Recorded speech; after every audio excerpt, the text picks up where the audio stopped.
Hello, my name is David Stoddard, and today I'll be talking about the silicon shortage and the chip shortage that we are currently going through right now, and why it's important for you as a consumer to know about. We will be going through this in three different topics. So first, why is silicon important? What do we use it for? How does it actually affect me as an individual instead of on a wide company scale? Two, what it would be like if we didn't have access to the level of evolution of our silicon and the levels of production that we have today, even though that's a problem right now. And three, how did we get to this situation? What caused the silicon shortage in the first place? And how long is it going to last? When will it end? So first of all, silicon is really vital to basically everything we do. It's used in all the computers that you can think of. The computers in even the small things, right? Even your toaster, your microwave. Obviously, the basic ones like your phone, your TVs, those all have computers in them, and they are used to process the information that you're trying to get access to. So we use silicon for all of that. It's very integral to everything we do. And this is a picture of Silicon Valley, which is where some of the most profitable companies in the world, Apple, Google, Facebook, are headquartered. Obviously, all of those companies are based on silicon, right? Based on computing, based on apps that run on your phone, which is a computer.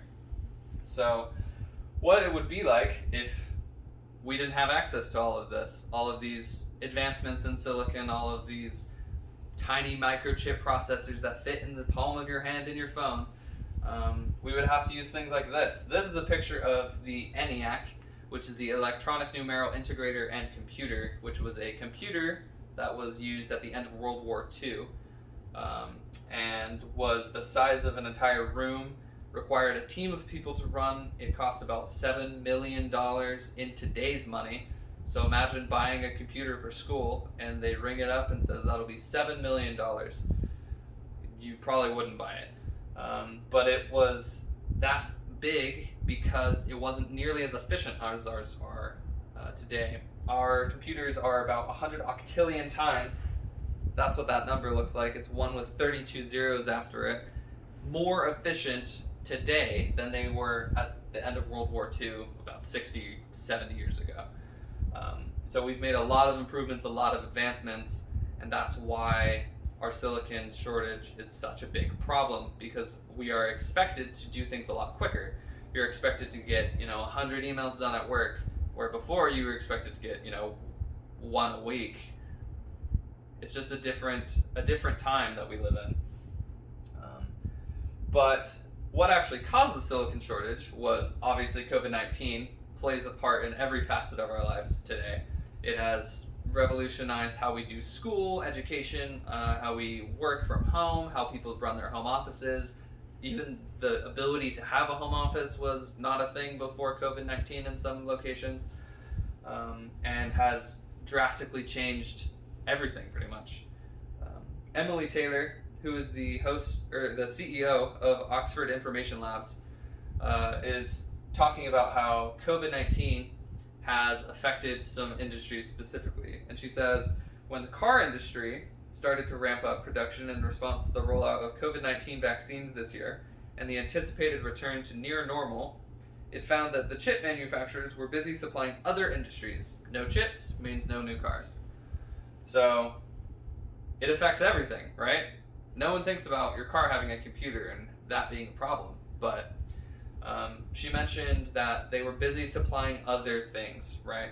So part of that is because we don't have access to as many microchips as we used to, and that is because the trade sanctions imposed by the Trump administration on Chinese chip manufacturing companies, and the Biden administration is actually continuing these sanctions and even expanding them longer and wider spread than the Trump administration did, increasing the number of companies that we cannot interact with as American companies from China.